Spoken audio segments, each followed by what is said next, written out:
Welcome back. We are, for the class, on block 18.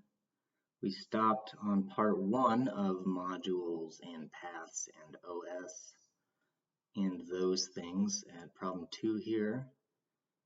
We are on problem 3, and then we'll get down to file parsing. We'll try to zip through that, and next time we will cover regex, regular expressions.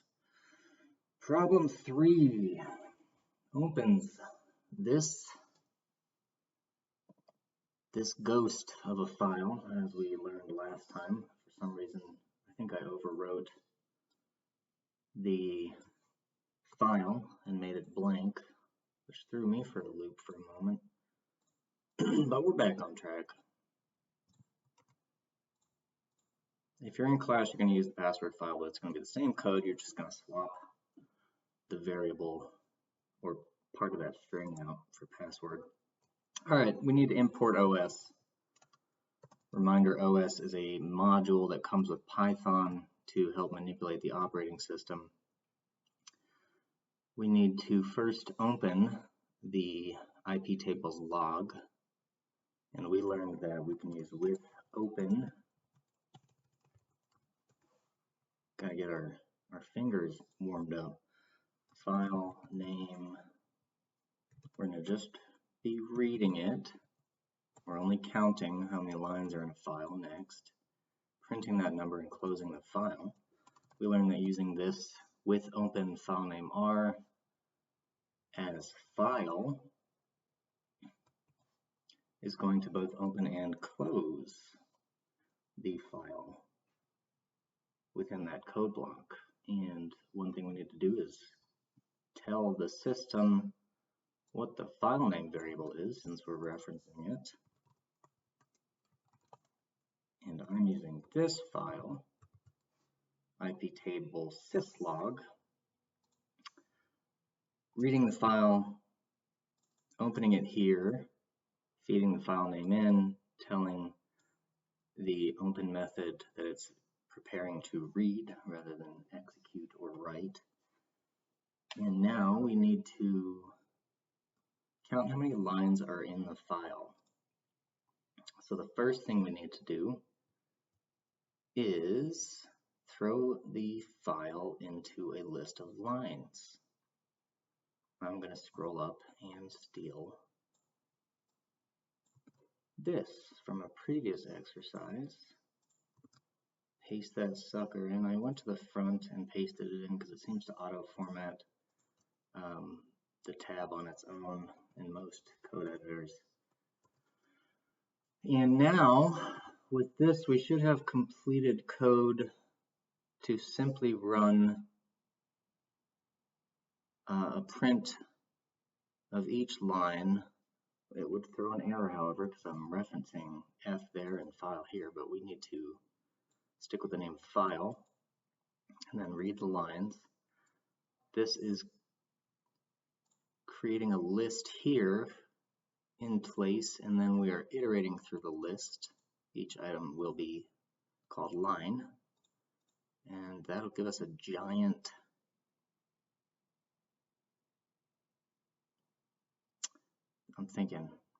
that'll give us a giant set of text and a list, but we don't need to iterate through each of the lines in the list right now. All we need to do is count how many lines are in this list. So before I run that, since it's not going to be useful right now, I'm going to create a new variable called num lines equals file.readLines, and I need to get the length of this. And since this is going to create the list here in place, I believe I can surround this with a length method and then print that out. And that should accomplish the task at hand. 500.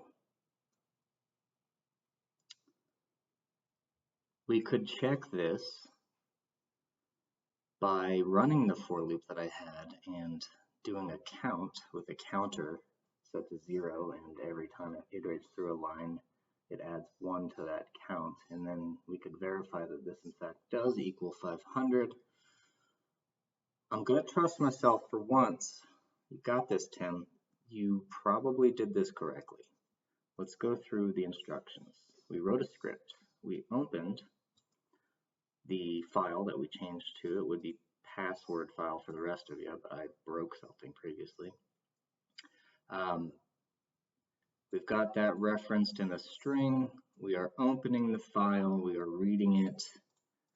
We're calling the opened file the variable file. We're counting lines here with length. File.readLines creates the list of the lines in the file.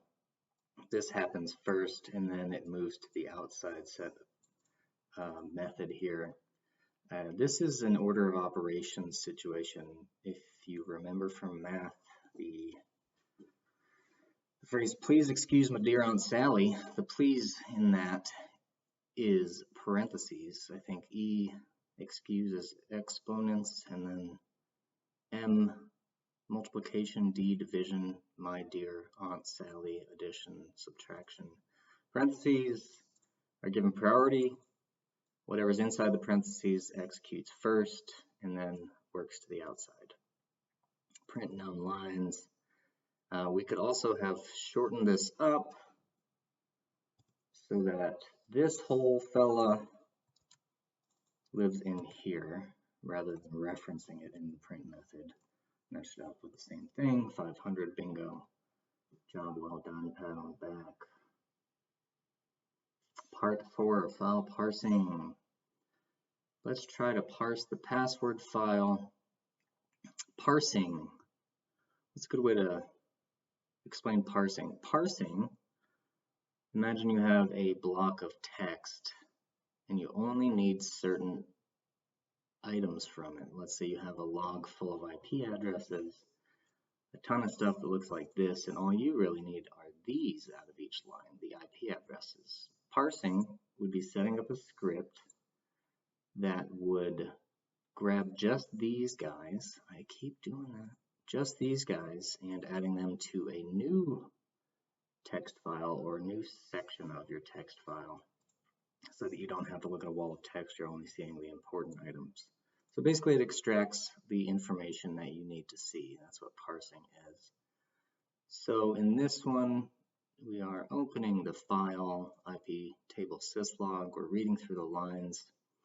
Looks like the lines in this file are separated by colons. So I'm telling the program to split up each line further. Let's run this sucker. Print. Before I keep talking and just making assumptions, you know what making assumptions does? Makes you look dumb sometimes.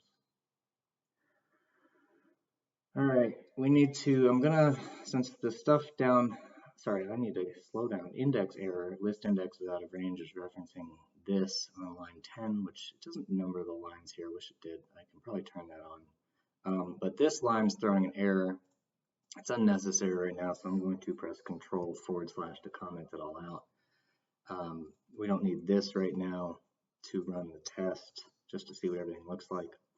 And here, I'm glad I took a look because this is wrong. Items in each line are separated by spaces. And it looks like that's pretty standard except for this section, which I would have to look up what these two are. The kernel, something to do with the Linux kernel maybe. However, we need to, instead of using a colon, we can do this, or separating by a space is the default, so we can just do this. And now let's go ahead and fix another issue I'm seeing here, which is that I have this variable list, which is a key, or rather reserved word in Python. So we need to You know what's interesting? I would have suspected that this would have created lists instead of strings. So I'm curious to do print type line. It's coming out of strings. I feel like yesterday ChatGPT Gemini told us that read method does strings, read lines does lines, or rather lists. That might be an example of Gemini hallucinating. All right, so we need to, this would actually work as the variable, but I'm going to make it a little more specific. List lines and add a space and do some proper formatting to make things more readable. For line and file, read the lines, and then once we get those strings, we're going to go through each line and split them. This should turn each one into a list, but if I don't print anything out, I'm not going to know. So now let's do, it should just iterate and do every one of them into, is it going to make one giant list? Let's find out. List lines.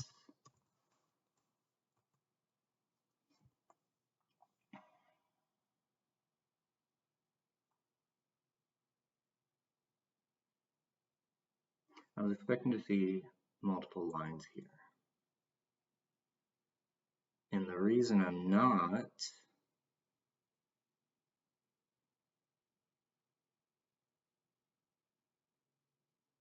is because this is assigning each line over and over to the same variable, so that when we get to the last item in the list, it's only assigning that one to this variable.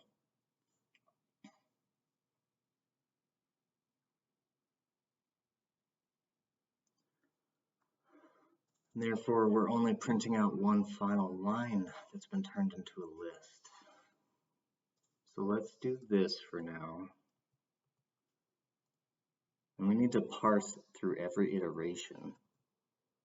So now I've thrown this print inside the for loop. So every time it iterates through an item, it knocks this out, then it does this, and then it repeats the loop onto the next item in the list. Now we can effectively parse. It doesn't tell us what to parse. So let's just parse like one thing so you know how to do it. And then you can rinse and repeat. So let's get what looks important. Source IP address here. This looks like we would want to know what it is. And let's count how many positions in it is. 0 for February, 1, 2, 3, 4, 5, 6, 7, 8, 9, 10, 11.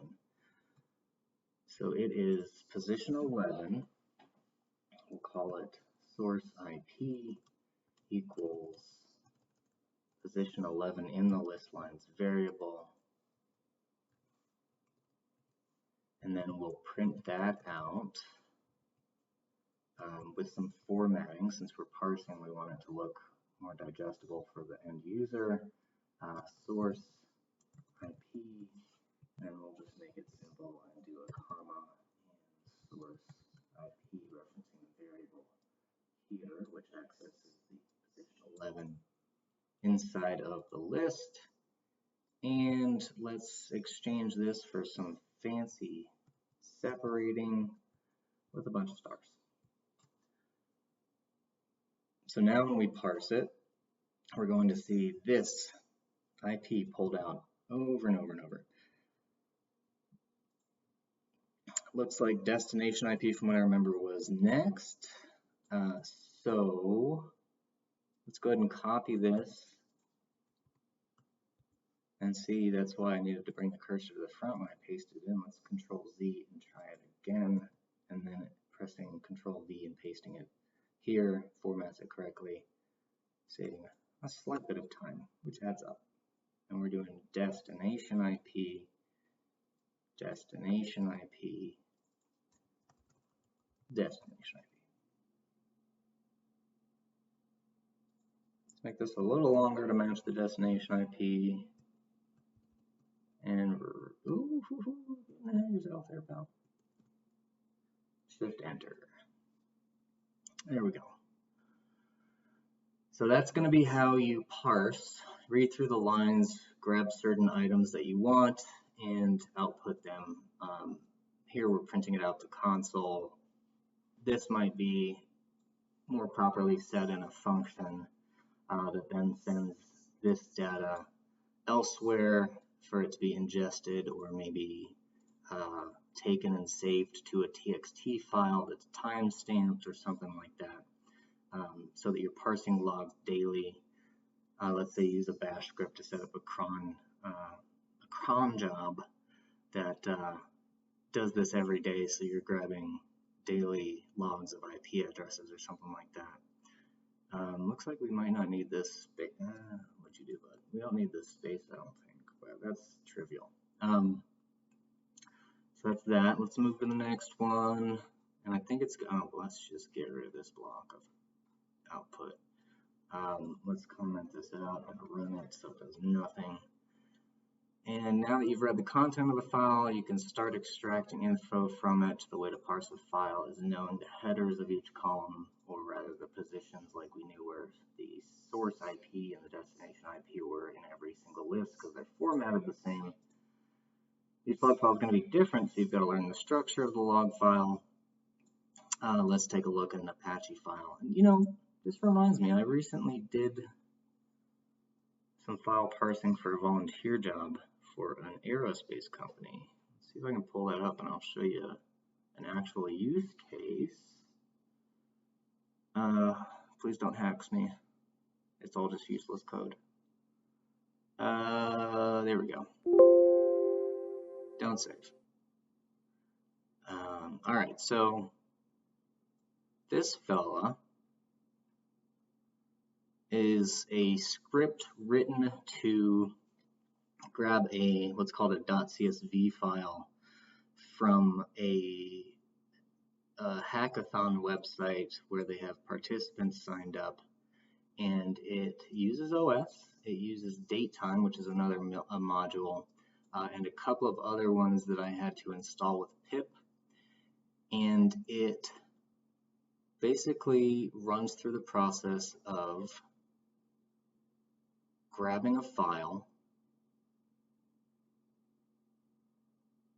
from your computer with a file browser pop-up using tkinter, which is one of the modules I brought in, so I didn't have to build my own pop-up script to browse files.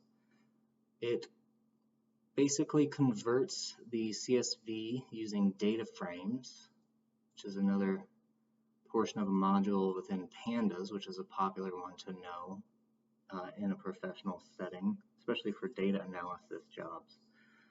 It transforms, using data frames, the structure of the CSV to match what the company MailChimp needs for their uploads of CSVs in order to basically migrate or mass upload email addresses to their system so that you can then send mass emails out. And I mentioned a couple times the other day, or yesterday rather, on part 1, dunder name and dunder main, and how that's used. That's applied here. You can see what it looks like. It does go at the bottom, similar to a main function, but it looks a little bit different, and it helps with modularity and use of scripts in other apps. It's as best I can tell you right now, but this is a real example of parsing. Something else you might notice is a lot of blue text. These are called doc strings. In a professional setting, you're not going to be the only one looking at code. You might even create open source projects where other people will take your code from GitHub and use it, and this stuff helps folks understand what each function does, or each class, and what the overall program does. It's easier these days to write these because of Google Gemini, ChatGPT, all that stuff. You just paste a function in there and you're like, hey, give me a docstring for this. And it just pops it out. You can also do that for something called unit testing, which is basically verification that your program works properly. And that's a more advanced item. I'm not sure if we're going to cover that in the boot camp, but there's a couple classes. MIT 60001 is a free online class that teaches you computer science with Python, and I think they talk about the importance of unit testing. Google unit testing, there's lots of information on it to learn, and with the generative AI we have these days, it's become a lot easier to do. So that being said, that was an example of parsing a file and transforming it into another type of file to be used elsewhere. We just did parsing, and this one looks like we have already created a function. I'm not going to rewrite the code this time, but let's see what we got here. We've got this set up in a main function at the bottom. So the first thing that happens is the program would read through each line to know what's going on and save it in memory. And then when we get here at the bottom, it says, okay, it's time to execute main. So then it goes back up to here. It starts with this fella opening the access log as variable f. Let's change that and have good habits. File for line and read lines. That's interesting. I wonder why that's red. Usually it's green from what I recall. For line in file dot read lines, creating a list here out of the file parse log line. So each time this for loop runs on each item in the list, it is then executing this function, which parses that list to grab what information we want. And then each time that function gets called, we pop up here, we start working through splitting the list with the space, as we did in the previous exercise, grabbing the source IP, a date, stripping some info from the date to format it more cleanly. Looks like there was probably brackets on either side of the date that we're stripping. Stripping being removing stuff from either side of the text. Formatting for the output of the time, grabbing the HTTP method, which is something like get,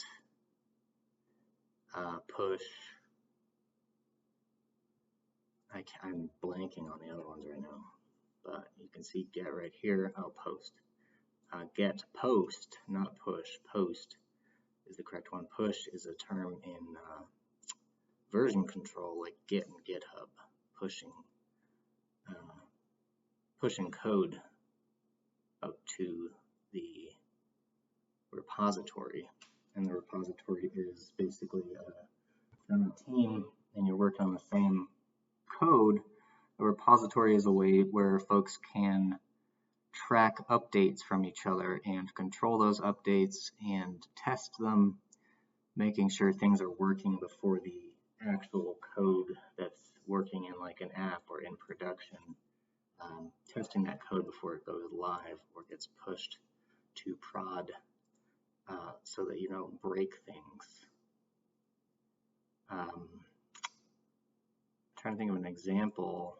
Maybe the recent CrowdStrike outage was similar to that, where there wasn't good enough oversight on pushing code, or they didn't know that certain systems in airlines were out of date and that code needed a version that was more recent in terms of dependencies. A lot of terms being thrown at you, but just try to keep your ears open and prime yourself to hear those words later. Dependencies are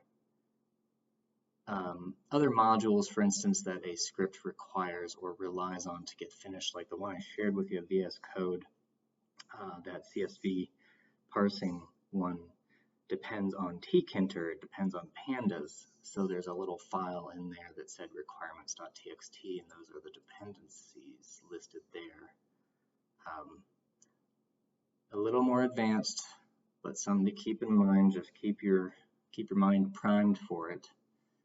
Let's go to the next one, exercises.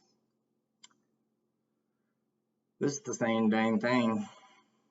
It looks like I commented it out, but we don't need to uncomment the comment. Parse.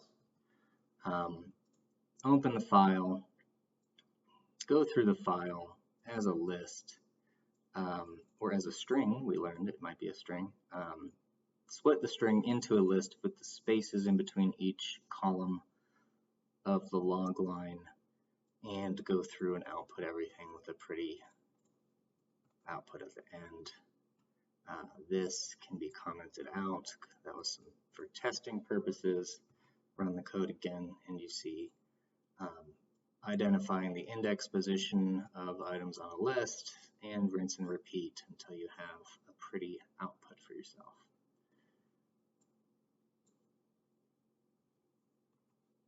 On to the next one. So we need to do opening network.log, iterating over the lines again, printing the same mess. This is where copying and pasting is your best friend. Because we're almost doing the exact same thing with a different file, we need to change it to network.log, which is another text file rather. We need to uncomment a bunch of stuff down to here, because we need to first discover what the formatting looks like in this particular log. So I've got everything opened up to read the lines, split it into digestible little bits of log lines in a list, and then we just go through one of these lists and count the positions. This one doesn't really break down what's source and what's destination, but generally source IP comes first, then destination IP. Anytime you have something like this and you're not sure what it is, it can help to just paste a log into Google Gemini, ChatGPT, whatever you're using, and say, this is a network log file. What's your interpretation of each of these items in the list in terms of what they are indicating or what they are?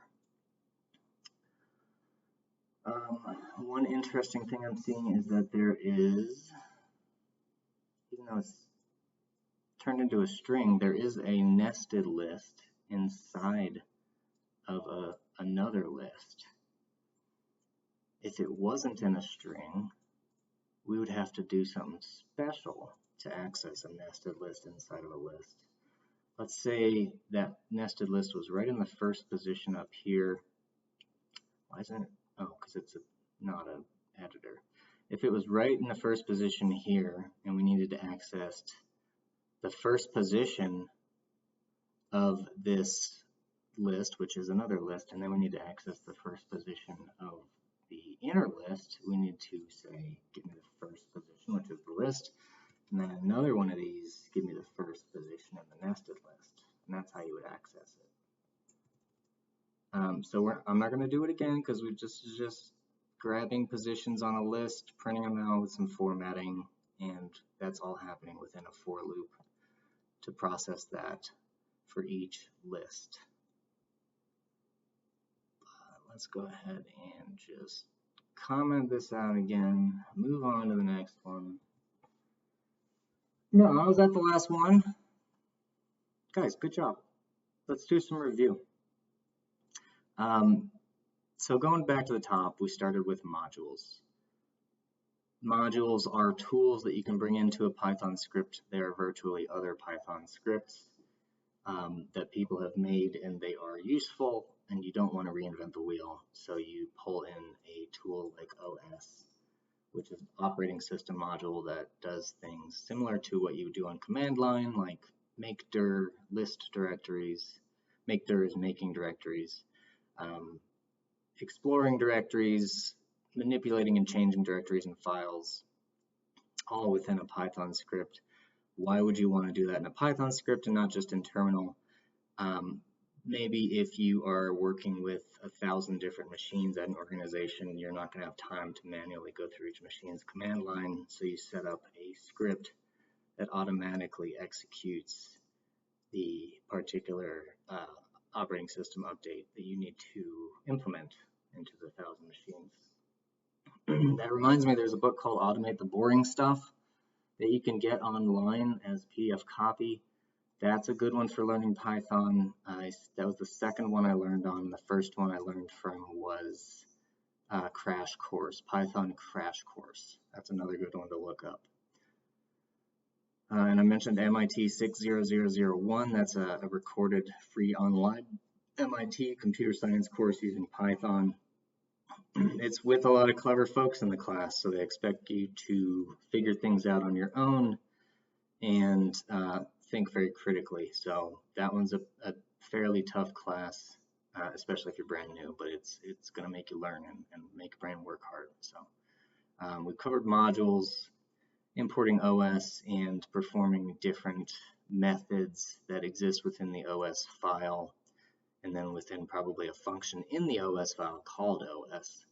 And then this .path here would be a function inside of the OS function, inside of the OS file that contains some code that checks to see if something exists, and it probably outputs a Boolean, true or false, in that module code to give you the answer of whether or not this file exists in the path that you've specified.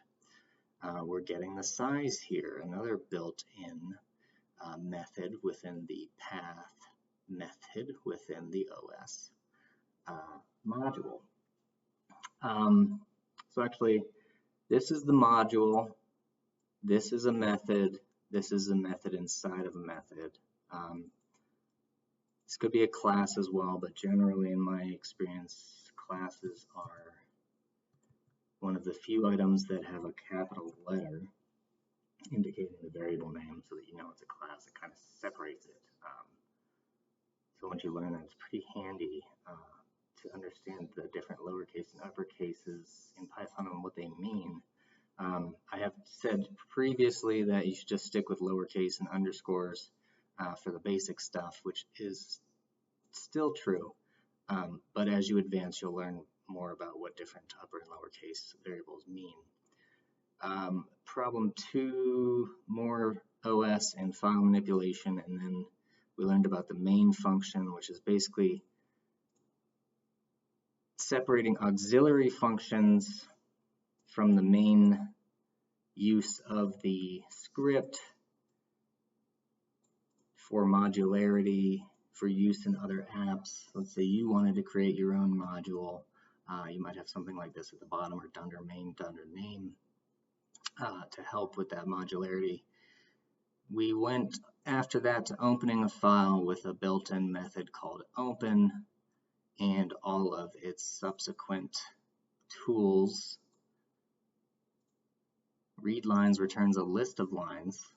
Why was it returning strings? I'm going to realize that in my sleep and cringe when I realize what I did wrong. Good review here. Never use these in practice, but the other one's fairly handy for several different use cases. Modes of opening a file.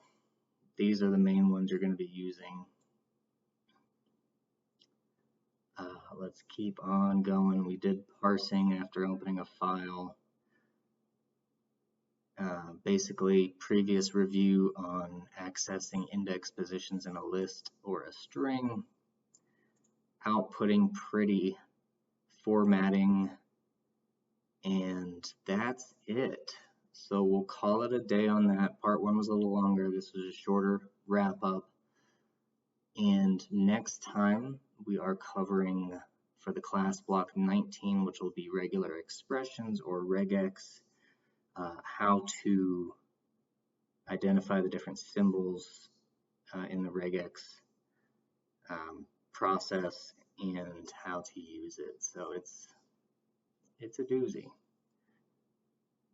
It's something you'll end up leaning on Google a lot for, but it's important to know the fundamentals. So that being said, if I said anything wrong today, please leave a correction in the comments. I'll do my best to edit the correction and put it in the description at the least. And please learn something. today. Do your best to learn. That's my sagely advice. Have a great day.